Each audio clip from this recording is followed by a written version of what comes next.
Welcome to Clout 941. I'm the host, Ron Filipkowski. Tonight we have a very interesting show with an interesting guest, Kevin Connelly, who has been in our community for a number of years and a very interesting background, an interesting guy, and we're going to talk politics with him. But first, a little bit of news. Most police officers, and those of us who work in the criminal justice system know this, are extremely hard-working, diligent, honest individuals. They do a job and they are asked to do work that other people just don't want to do. It's a tough job, it's a demanding job, and most of them are good people. And then unfortunately you have the case of Officer Christopher Childers and his arrest of Juan Perez this week that shows us sort of the dark side of law enforcement work when you have a few bad apples. The thing is that unfortunately really the only time police officers ever sort of get in trouble for excessive force usually is when something's captured on video camera, and you got to wonder if they've been captured on video, how many times they've done it where it hasn't been captured. We know there actually 5 people got up the courage to make complaints in the past against him, and of course none of them were captured on video camera, so they were all determined to be bogus, unfounded complaints. But it's my experience that for every one person who files a complaint, there's 100 people out there who just let it go, and sooner or later it catches up with you, and where there's smoke there's fire. There were multiple excessive force complaints, all deemed unfounded. And yesterday, City Manager Robert Bartoletta said that major mistakes were made in the handling of this, the investigation of it. Unfortunately, the city is now paying $75,000 to a consulting firm to come in and review the police department. A criminal case has been forwarded to the state attorney's office that the FBI is keeping, civil rights department is keeping an eye on. And Bartoletta was also very critical of the police chief, Pete Abbott, for sending a Spanish officer out there to try to get this man who had been beaten to settle the case for $400, even took him, who spoke no English, drove him to the bank, the police officer, to make sure that he cashed the check, which his lawyer frantically grabbed the money, drove it back, and gave it back to the officer, who then apparently threw the money at the attorney, back at the attorney. Just very poorly handled, a bizarre case, and one that we're going to keep a very close eye on. You know, it's too bad too, because other officers, it just makes other officers look bad, and I know other officers who are honest and hardworking and ethical are very uncomfortable working with officers who aren't. Now, our guest tonight, Kevin Connelly. We're going to talk a little politics. Welcome to the show. Thank you, Ron. Kevin, tell us a little bit about your background. You've done quite a few things in your life.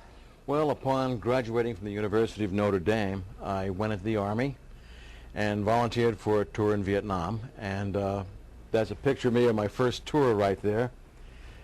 And after completing a tour in Vietnam, I went back to the United States, got out of active duty, and was recruited by the State Department to return to Vietnam as an economic development advisor.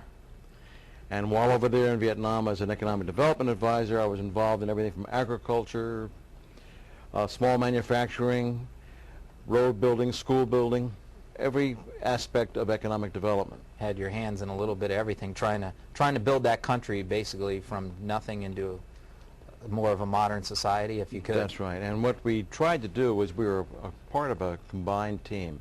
Military handling the security, and the State Department types trying to do the economic development side. And it was very, very effective. And what are you doing now for work? What's your current business? Well, I founded Apollo Sungaurd, and we manufacture shade canopy systems. We shade playgrounds. We play parking lots. We largely do serve the southeast part of the United States, and some overseas work too as well. And what sort of work do you do with the playgrounds and things like that? Well, we invented the concept of playground shade, and we perfected it. We got 2 U.S. patents granted on that, and we were able to put a shade over the heart of the entire playground. And recently we introduced a product called the Perfect Playground, which is a combination of sun protection and protection from a 5-foot fall on a rubberized tile surface.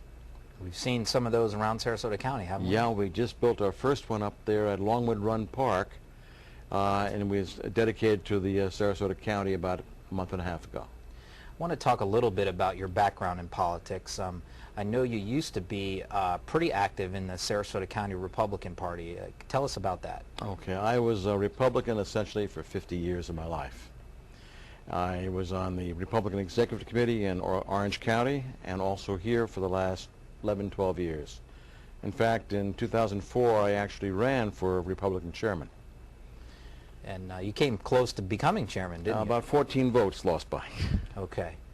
Now, five years ago, what you just said, you came 14 votes from being the chairman of the Republican Party of Sarasota, and now you're a registered Democrat? I changed my registration. Why did you do that? Well, my main thrust has always been economic development. It's one of my loves. And when I came to Florida, I tried to understand why we weren't developing like other states were. And it took me a while to find out why. And that is in essence because we are one of the few states that taxes production equipment. And because we tax production equipment, modern manufacturing will not come to Florida, especially manufacturing that's capital intensive. But changing your party affiliation, you have to really think long and hard about doing that. That's a big decision. Yeah. Part of the equation was the federal trade deficit, which is essentially destroying the economy of the United States. The last 10 years, we've lost 5.5 million manufacturing jobs. And if you look at the Keynesian multiplier, of course, every manufacturing job creates 2 to 3 retail service jobs. What we really lost was close to $20 million because of a Republican-based policy on free trade. And I say free trade as opposed to fair trade. Okay. And oh, go ahead. so, in essence, what I felt was that the Republican Party was still pushing free trade at the detriment of our national economy. And when I was at my last Republican meeting, I heard the solution to all our problems was low taxes and limited government, and that doesn't cut it. What about our local economy here in Florida and in Sarasota? What do you think is the biggest thing we need to do here in Sarasota long term for the future? Got to diversify the economy. We've got to get more modern, clean manufacturing, high tech into the county. And as long as Florida taxes production equipment, that will not happen. But the good news is that we have the capability of changing that, and it can be done at local option. Yeah, how can Sarasota County do that on its own, independent of the state government? Yes, under the Constitution of Florida, if the county commission votes to abate the tax on production equipment and puts it out to a public referendum, it will carry. Also, other counties have already done that in Florida. Hendry County to our south has passed it twice because you have to renew it every 10 years. Okay. When we come back, we're going to talk a little bit more politics with Kevin Connelly and a little bit more about economic development. When we come back.